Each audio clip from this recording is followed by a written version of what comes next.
everyone, it is Hannah, your Sparkling Spectrumite, and I am with you today with another type of whip and chat using the PaintGem HerStory collection, which I am loving so far.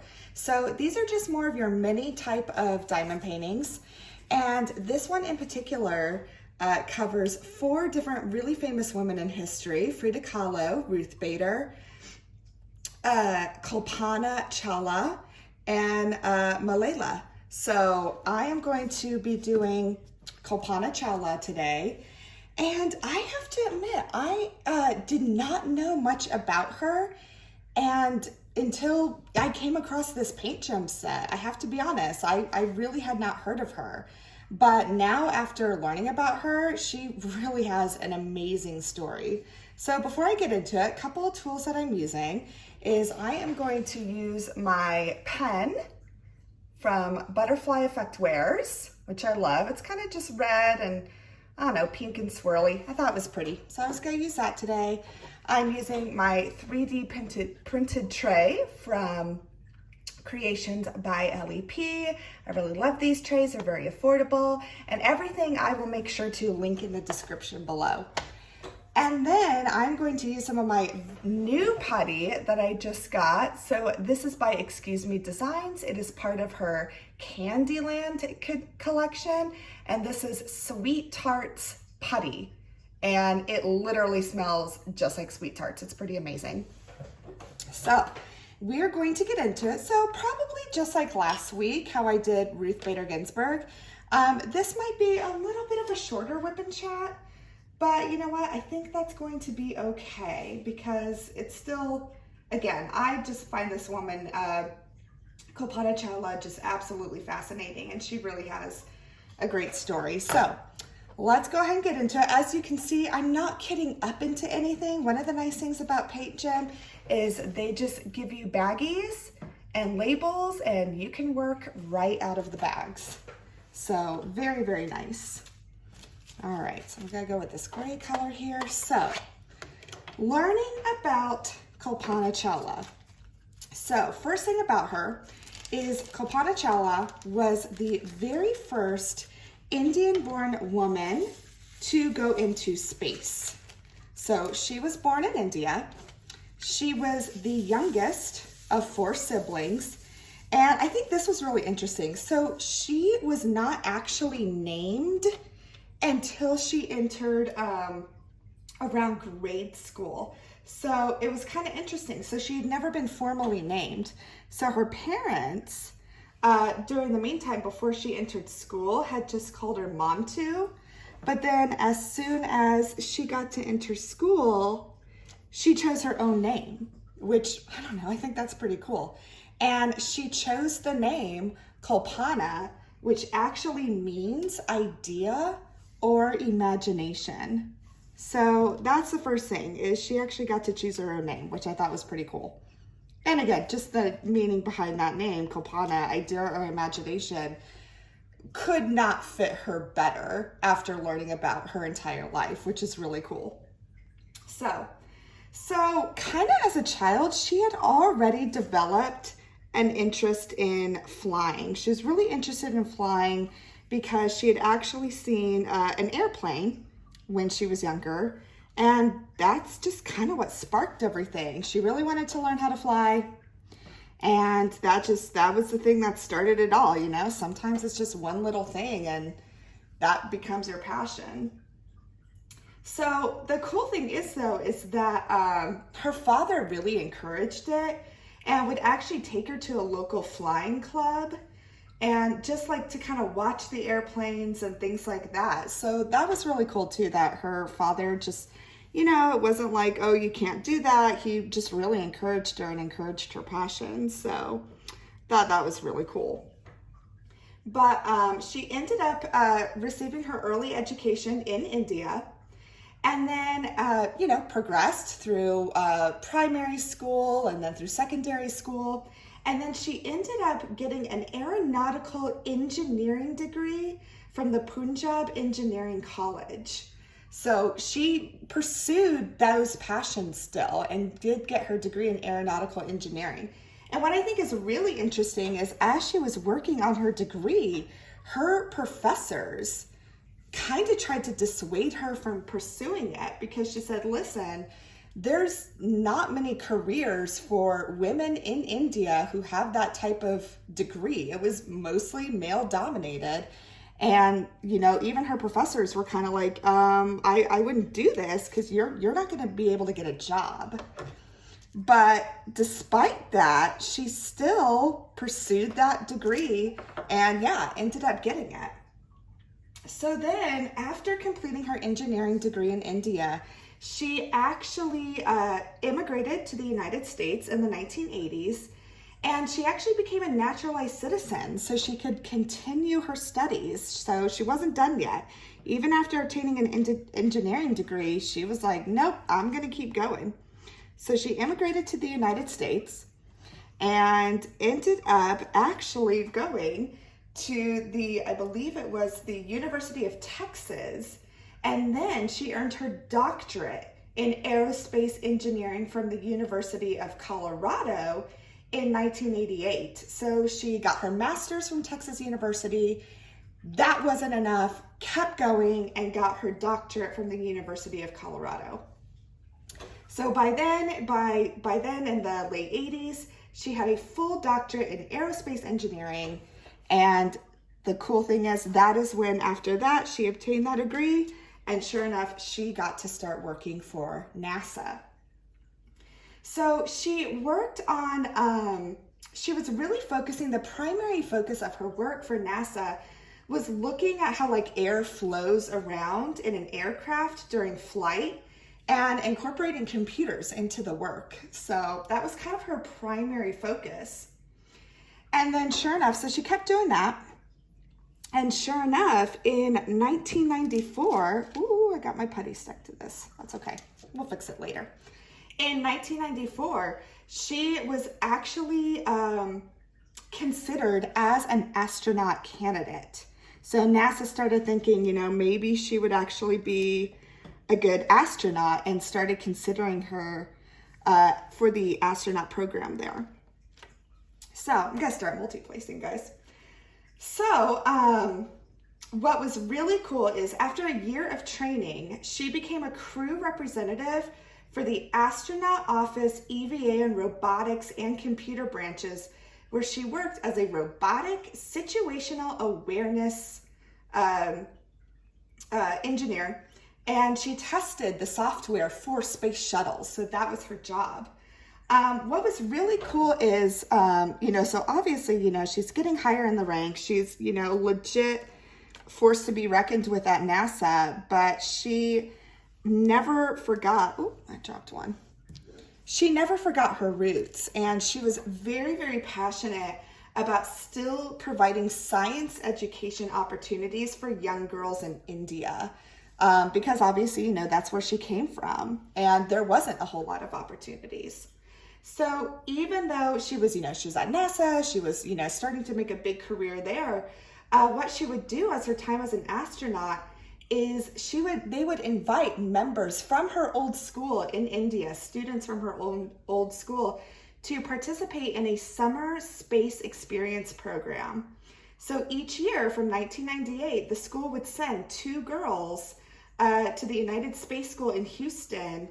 And then what was really cool, so these girls would get to participate in this program, but then after, Kalpana would actually serve them a traditional Indian meal at her home to still make them, feel comfortable as they were coming all the way to the United States, as kids to, learn this program. So I thought that was really cool. She always still, supported young girls back in India where she had come from. So as she was doing that, she ended up being on a shuttle, and that her first shuttle experience was in 1997, and she was aboard the space shuttle Columbia. It had made 252 orbits of the Earth in just over 2 weeks. She was, her job on that space shuttle was a mission specialist and a prime robotic arm operator for the flight. So she was also on board with at least 5 other astronauts. So it was about a 6-person crew. And it was really cool because the whole point was like to conduct experiments in space. And one of them was studying plant reproduction in microgravity. So pretty big stuff. And then not only that, because she was a robotic arms operator, she was also responsible for putting satellites into space from her shuttle that she was serving on. So again, very cool, and just lots of things that I honestly did not even know they would do on a shuttle. So I thought that was really cool. So she was doing that. And then she was also, let me see here, sorry. Let me see. So altogether that was let me look at the flight. And I gotta look at my notes. I'm sorry guys, I wanted to try and make some notes. Okay, I'll get to that. So that was her first flight. And it was successful. They got back home safely, and that was in 1997. So then in 2000, she was selected for a second voyage into space to serve as a mission specialist. And unfortunately, what happened is I'm not exactly sure why, but that mission kept getting delayed. And it ended up getting delayed for about 3 years. So she'd gone into space in 1997, and then she would not go back into space until 2003, when that second mission finally stopped being delayed. And she was able to go up again. So this was going to be a 16-day flight, and they were supposed to complete more than about 80 experiments, and they were going to work on a very strenuous schedule.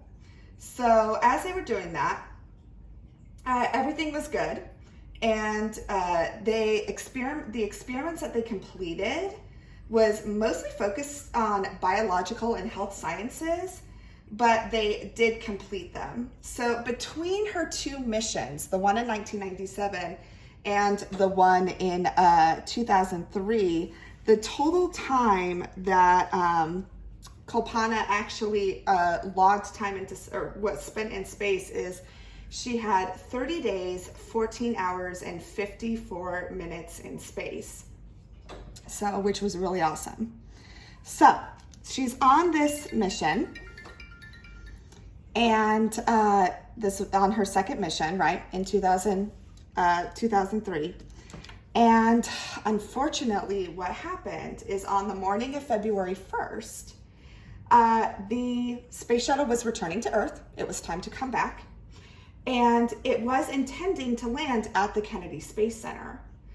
But as the shuttle passed through the Earth's atmosphere, somehow there was hot steam that streamed into the shuttle's wing. And they had found that after investigation, they had found that a briefcase-sized piece of insulation had broken off during the initial launch of that shuttle, and it had damaged its thermal protection system. And what the thermal protection system is that is the shield that protects the shuttle from pretty much burning up into re-entry on Earth. So if you've ever seen the movie Apollo 13, right? That was one of the things they were worried about. They were worried about the heat shield and whether these astronauts like Jim Lovell and his crew were going to, they were worried about, okay, upon re-entry, since the heat shield was damaged, there was a possibility of them, pretty much the shuttle burning up upon re-entry and not making it. And so unfortunately, that is what happened to the Columbia. Because it was a big piece of insulation, what happened was that shuttle that Kalpana was on, upon re-entry, it actually did burn up and disintegrate upon re-entry, killing Kalpana and her entire crew. So very, very tragic and sad. It had been the first time since we had lost astronauts in space since the 1986 Challenger tragedy. So yeah, so this happened in 2003, and some of you may remember it. I have to admit, I don't remember it, and I was old enough to. I was in high school in 2003. And it's sad because I really don't remember that, but it was a huge tragedy in our space system and with NASA, because it was the biggest tragedy and loss of life since the Challenger in 1986. Because yeah, unfortunately, upon re-entry, that heat shield was just too damaged. Now again, they didn't know this was going on. You know, there was no way they could see that a huge piece of insulation had been broken off upon liftoff. So it's not like they did this knowing that, oh, we're putting them in danger. Like, they had no idea. It wasn't until after a thorough investigation that they were able to discover that, oh, this is what happened. A huge piece of insulation broke off, which unfortunately was just too much. It left the heat shield way too vulnerable to last through re-entry, and so that's what happened. So that's what's, I think, really tragic about this. And I mean, all these incidences are tragic, you know, even the Challenger. But I think what's interesting is, you know, the Challenger back in 1986, you know, it blew up upon liftoff. It didn't even make it to space. And with the Columbia, what's just really, I think, so sad about that is that it had made it to space. They did complete their mission. They did complete these experiments. And unfortunately, they just couldn't get back. So because of that damaged heat shield. So very sad and very tragic. So unfortunately, Kalpana Chawla and her whole crew were killed. So it was just short of her turning 40. So she was only 39 years old when this happened. And again, the rest of her crew passed away as well. So very sad and very tragic. And since then, so since 2003, we have not had another loss of life in space. Thank goodness, we have not had another situation like that. And now it's interesting. So every year in January, actually, NASA marks the loss of the Columbia crew, and it also marks the loss of the Challenger space shuttle and the Apollo 1, which was way, way back. And the Apollo 1 was also another case where astronauts could not get out. They hadn't even been in space yet. It was one of those other things where it was liftoff, caused a fire, they couldn't get out. So there's been those three main incidents in NASA history. And yeah, and unfortunately, the very last one, Kalpana Chawla, was part of that. So again, very tragic, but at the same time, like, she lived such an extraordinary life. And, you know, just kind of the obstacles she faced, knowing that, okay, here I am getting this degree that is very male dominated, and, you know, was even encouraged, like, no, don't get it, you won't find a job. But the fact that she still pursued and still, you know, continued to persevere and do what she wanted to do was pretty amazing.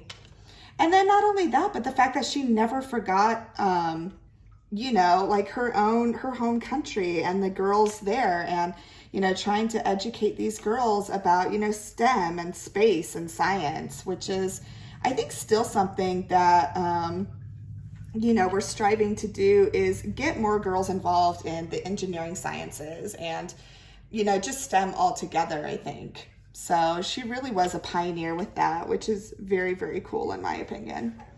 So, but yeah, so that is about Kalpana Chawla. So what I'm going to do is, this is probably going to be a shorter whip and chat, kind of like before, but only because I really just want to focus on that person.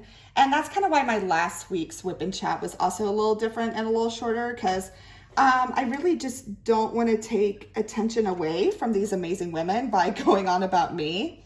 So I am going to leave that there for today. I am going to be finishing this up, and I will make sure to post the completed piece on my Instagram, on my community tab, so everyone can see. Because I know, as you can see, you didn't really get to see a lot finished here today.